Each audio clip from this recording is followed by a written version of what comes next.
The My Ford University Podcast, episode 31. Oh, if I had it to do over again. I'm talking college, MBA, and Master Science here.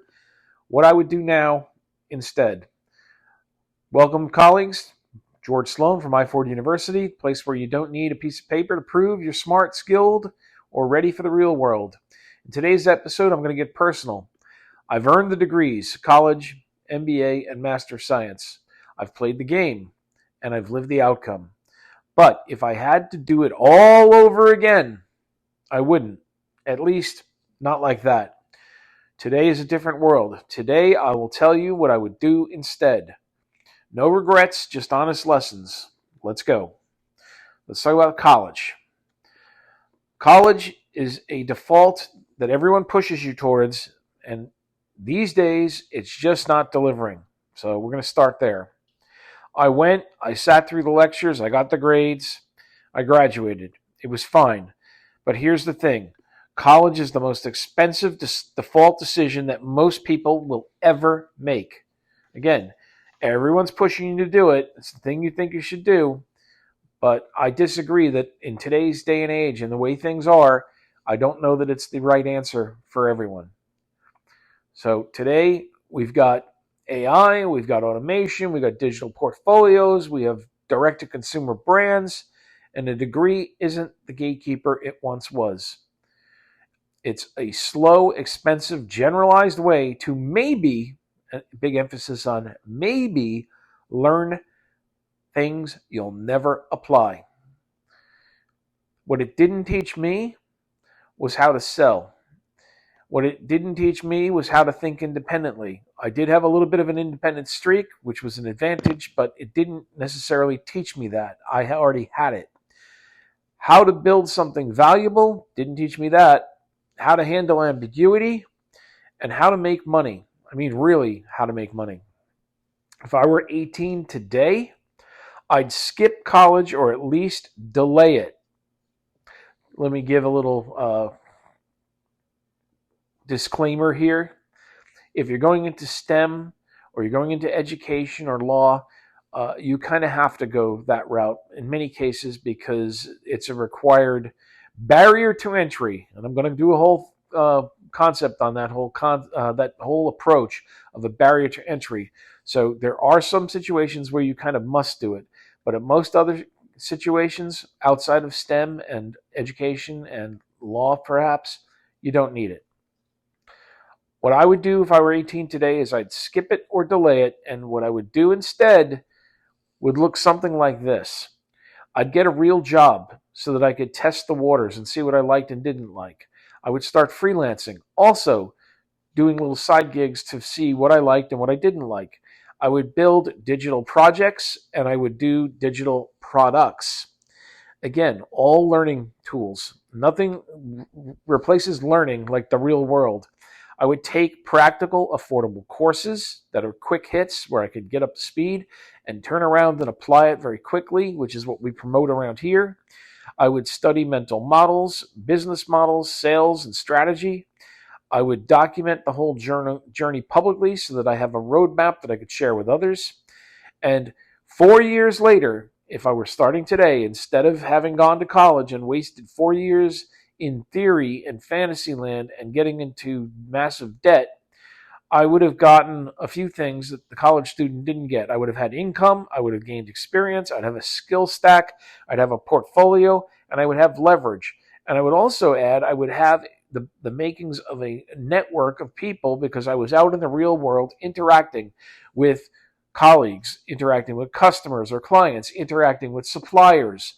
I would actually have a simple network that's practical.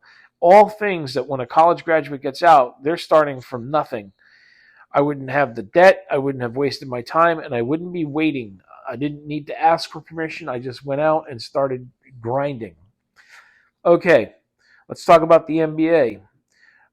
MBAs are today, I think, a brand that really falls short. So I pursued it because I thought it was the next level, that it would unlock opportunity, power, and prestige. And it did, sort of.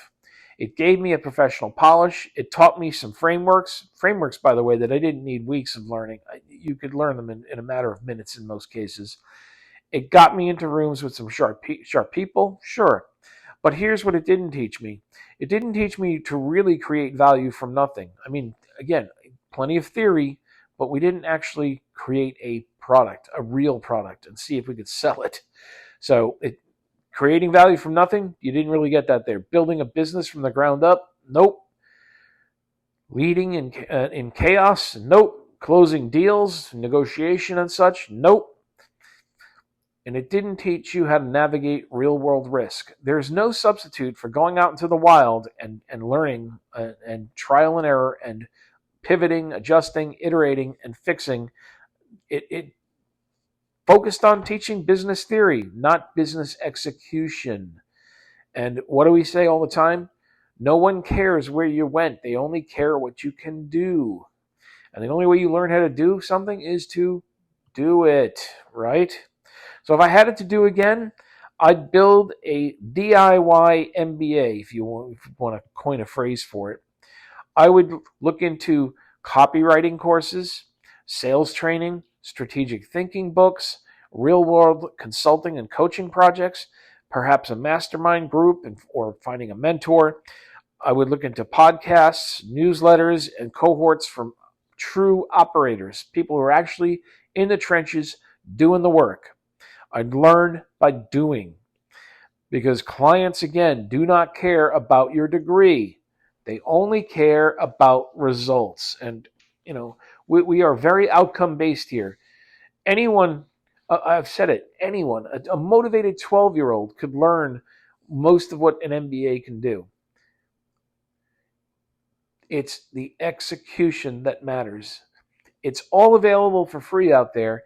Anyone can learn it if you're motivated. And it's putting it all together and synthesizing it and executing and delivering results. All right, let me talk about my Master of Science, which was kind of like a mini MBA. Because my MBA was in finance and I wanted to balance it out with the marketing side, so I went and got the Master of Science in Marketing. The problem is with a Master of Science, or this could even be a PhD, the depth just doesn't necessarily translate.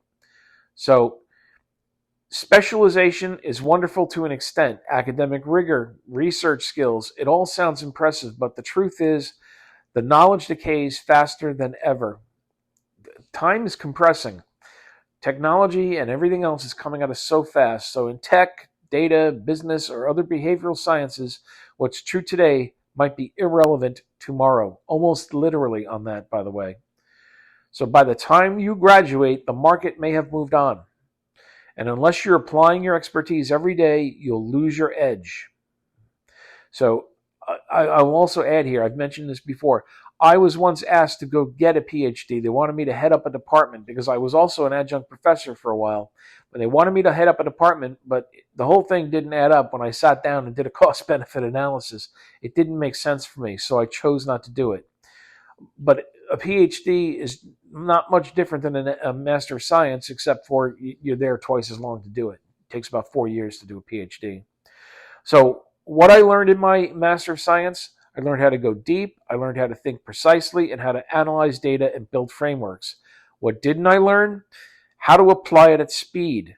You only learn that when you're in the real world doing it. How to make it pay. How to communicate complex ideas simply. I already had that gift a little bit. I was very much into simplifying the complex and not making the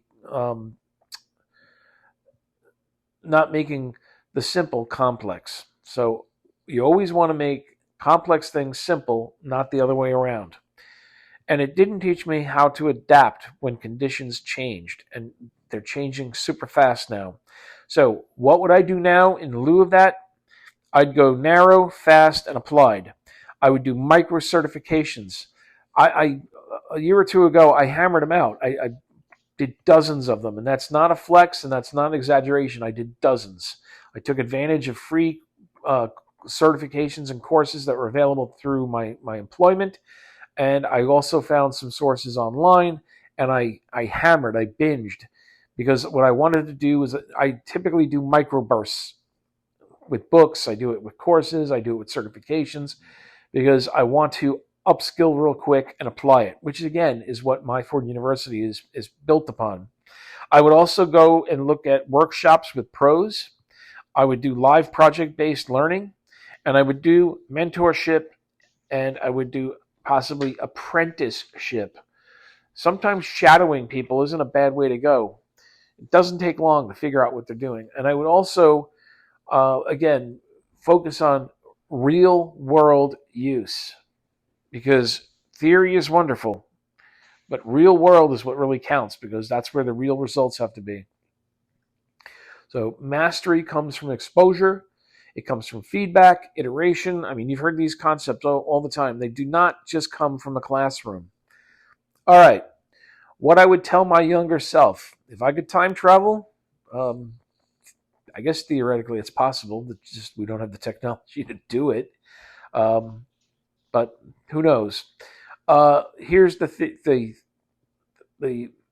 things I would tell the different versions of me at different points, and they kind of tie to when I got these degrees.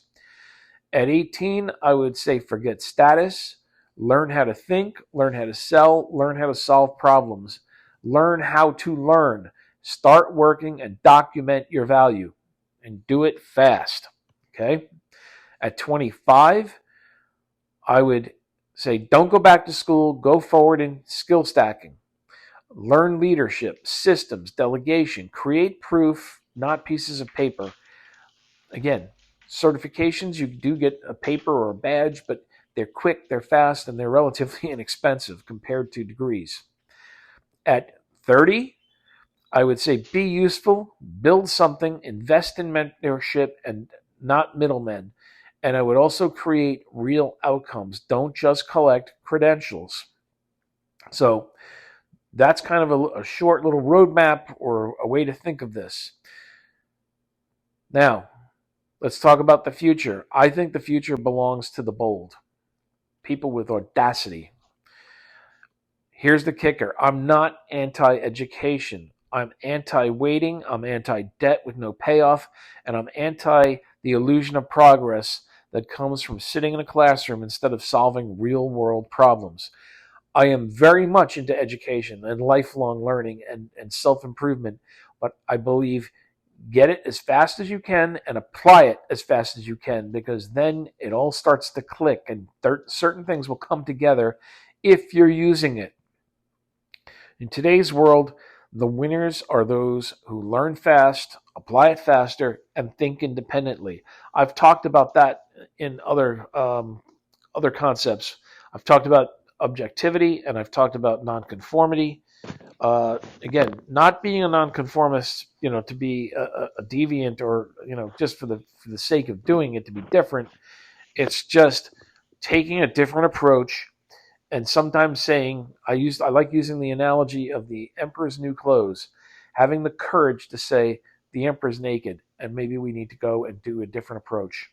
I would also work on creating value without being told.